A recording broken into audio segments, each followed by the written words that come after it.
हम कर रहे हैं सॉल्व डिफरेंशियल इक्वेशंस और डिफरेंशियल इक्वेशन में हम लास्ट टाइम सॉल्व कर रहे थे एग्जैक्ट डिफरेंशियल इक्वेशन को। मैं थोड़ी सी बातें रिवाइज करवा दूं। अगर डिफरेंशियल इक्वेशन इस शेप की हो M D X plus N D Y equals to 0 और इसमें जो डी एक्स के साथ है इसका पार्शियल डेरिवेटिव वाई के रिस्पेक्ट से कैलकुलेट करें और जो डी वाई के साथ है एन इसका पार्शियल डेरिवेटिव एक्स के रिस्पेक्ट से कैलकुलेट करें। अगर सेम आ जाएं तो हम कहते हैं ये एक एग्जैक्ट डिफरेंशियल इक्वेशन है। एग्जैक्ट डिफरेंशियल इक्वेशन को सॉल्व करने के अभी तक हमने दो मेथड सीखे थे। जो लास्ट टाइम हमने मेथड किया था वो ये था कि ये जो आपके पास एम डी एक्स है इस पूरे को इंटीग्रेट कर लें, एक्स के रिस्पेक्ट से इंटीग्रेशन करें, वाई को कांस्टेंट समझें और ये जो डी वाई के साथ एन है इस एन में से सिर्फ वो टर्म्स लें जिनमें एक्स नहीं है और इंटीग्रेशन वाई के रिस्पेक्ट से कर लें और इन दोनों का सम इक्वल्स टू सी लिख लें। यही डिफरेंशियल इक्वेशन का सॉल्यूशन होगा अगर वो एग्जैक्ट है। जैसे हमने इस m की इंटीग्रेशन x के रिस्पेक्ट से की है y को कांस्टेंट रखते हुए और n में से वो टर्म्स ली हैं जिनमें x नहीं है, इस तरह से हम इसके उल्ट भी कर सकते हैं। क्या कर सकते हैं? इसकी इंटीग्रेशन y के रिस्पेक्ट से कर लें, इसमें x को कांस्टेंट के तौर पर ट्रीट करें और ये जो dx के साथ वाली रकम है, dx के साथ वाली एक्सप्रेशन है, इसमें से वो टर्म्स लें जिनमें y नहीं है और x के रिस्पेक्ट से इंटीग्रेट कर लें और सम को इक्वल्स टू c लिख लें तो भी जनरल सॉल्यूशन आ जाएगा। यानी एग्जैक्ट डिफरेंशियल इक्वेशन को ऐसे भी सॉल्व कर सकते हैं और ऐसे भी सॉल्व कर सकते हैं। आज हम कुछ क्वेश्चंस और सॉल्व करते हैं और एक क्वेश्चन को फर्स्ट मेथड से और एक क्वेश्चन को सेकंड मेथड से सॉल्व करते हैं। एक्सरसाइज 9.4 है और एक्सरसाइज 9.4 में क्वेश्चन नंबर 9 है। हम सॉल्व करना चाहते हैं इस डिफरेंशियल इक्वेशन को। सबसे पहले हम चेक करते हैं क्या ये एग्जैक्ट है या नहीं है। जो dx के साथ एक्सप्रेशन है हमारी वो सारा m है, यानी m हमारे पास इस वक्त y cos x plus 2x e की पावर y है और जो हमारे पास dy के साथ है एक्सप्रेशन ये सारी हमारे पास n है, n ऑफ एक्स वाई या सिंपली n लिख लें, sin x plus X square E Y minus 1। ये जो dx के साथ था इसको डिफरेंशिएट करते हैं partially with respect to y। हम चेक करने लगे हैं क्या ये डिफरेंशियल इक्वेशन एग्जैक्ट है या नहीं है। तो इस m का partial derivative with respect to y calculate कर रहे हैं। फर्स्ट टर्म में cos x जो है उसे हम कांस्टेंट के तौर पे ट्रीट करेंगे, y का डेरिवेटिव हमारे पास 1 आ जाएगा और cos x साथ में एज इट इज आ जाएगा। सेकंड टर्म में हम 2x जो है उसे एज ए कांस्टेंट ट्रीट करेंगे, 2x हमारे पास एज इट इज आ जाएगा और ई वाई का डेरिवेटिव ई वाई आ जाएगा। यानी यही हमारे पास एम वाई का आंसर आ गया, cos x plus 2x E Y. ये जो n एक्सप्रेशन है हमारे पास इसको डिफरेंशिएट कर लेते हैं partially with respect to y, partially with respect to x के dy के साथ है, x के रिस्पेक्ट से डेरिवेटिव ले रहे हैं एन एक्स। फर्स्ट टर्म में sin x का डेरिवेटिव g क्या होगा भला? sin x का डेरिवेटिव सिंपली cos x होगा प्लस सेकंड टर्म में x स्क्वायर का डेरिवेटिव लेंगे और y वाली रकम को कांस्टेंट समझेंगे और x स्क्वायर का जब हम डेरिवेटिव लेंगे तो वो 2x आएगा और ई वाई साथ में एज इट इज आ गया और माइनस 1 अकेले कांस्टेंट का 0 आ गया। आप देख सकते हैं एम वाई और एन एक्स दोनों का आंसर क्या आ गया है? सेम आ गया है। एम वाई इक्वल आ गया है एन एक्स के। इसका मतलब है गिवन डिफरेंशियल इक्वेशन क्या है? एग्जैक्ट डिफरेंशियल इक्वेशन है।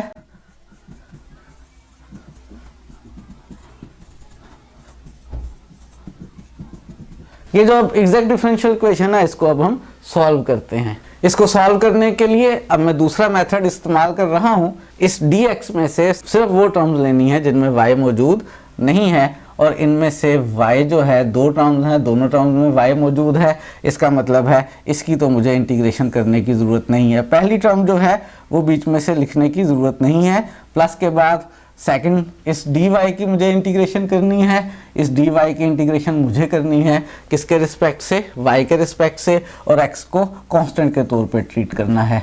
sin x plus X square E Y minus 1 इसकी इंटीग्रेशन y के रिस्पेक्ट से और प्लस एक कांस्टेंट लिखना है। मैं सेकंड मेथड इस्तेमाल कर रहा हूँ।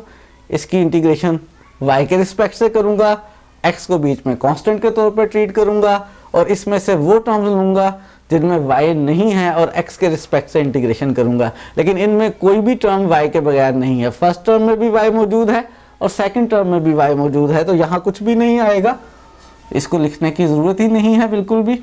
इसकी इंटीग्रेशन करते हैं, x को बीच में से कांस्टेंट के तौर पर ट्रीट करते हैं, इंटीग्रल अलग अलग ले लेते हैं। फर्स्ट टर्म में sin x तो कांस्टेंट है, इंटीग्रल से बाहर आ गया, अंदर सिर्फ dx का इंटीग्रल हो गया।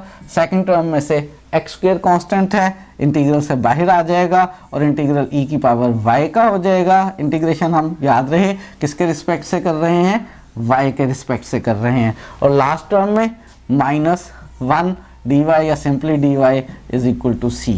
sin x कांस्टेंट है एज इट इज, इसका इंटीग्रल dy का इंटीग्रल या 1 का इंटीग्रल y आ गया, plus x square as it is, ey का इंटीग्रल ey ही होता है, सेम आ गया, माइनस इस 1 का integral y is equal to c।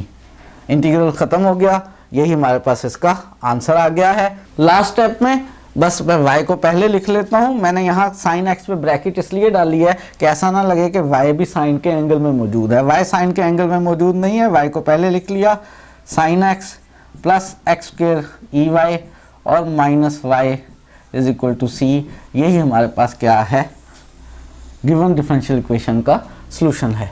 ये आपके सामने एक दफ़ा में सारा सॉल्यूशन मौजूद है, आप इसको नोट कर सकते हैं, पॉज करके आसानी से देख सकते हैं।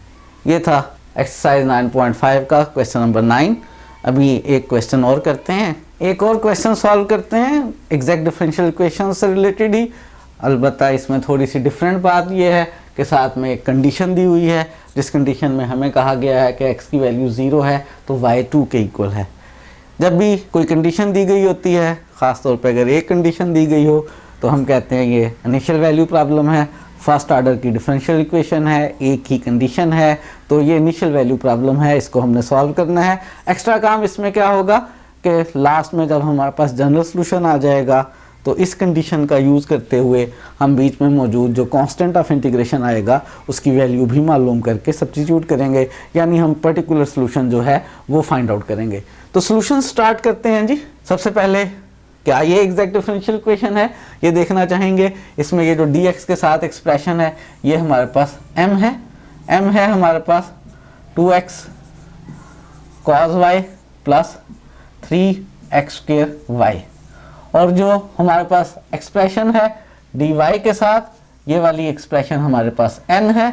हम देखना ये चाहते हैं सबसे पहला काम कि क्या ये डिफरेंशियल इक्वेशन एग्जैक्ट है या नहीं है। अगर एग्जैक्ट डिफरेंशियल इक्वेशन है तो फिर हमने इसके 3 मेथड सीखे हैं, उनमें से कोई सा मेथड भी अडॉप्ट कर लेंगे। पहला मेथड ज़रा थोड़ा सा लेंथी था, सेकंड और थर्ड मेथड तकरीबन एक जैसे हैं जिनको हम इस्तेमाल कर सकते हैं। एग्जैक्ट चेक करने के लिए ये जो dx के साथ हमने लिया है m, इसका पार्शियल डेरिवेटिव लेंगे y के रिस्पेक्ट से। इसको डिफरेंशिएट किया partially with respect to y my।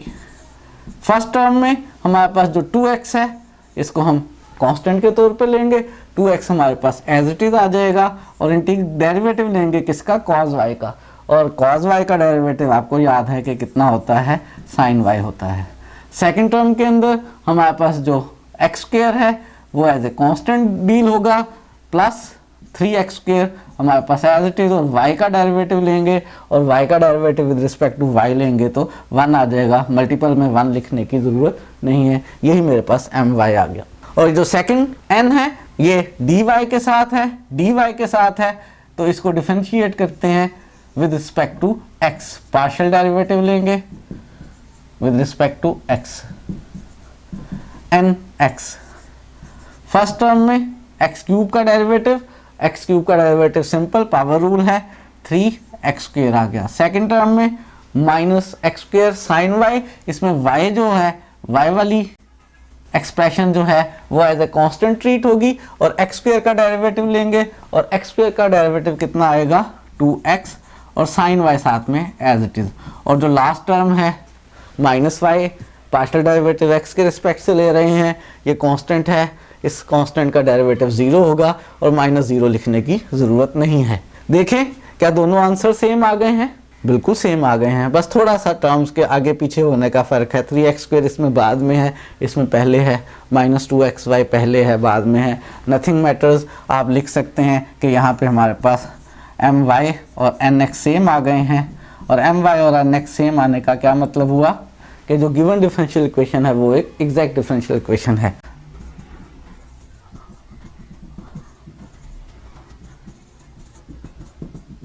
हम डिसाइड कर चुके हैं कि given differential equation exact differential equation है।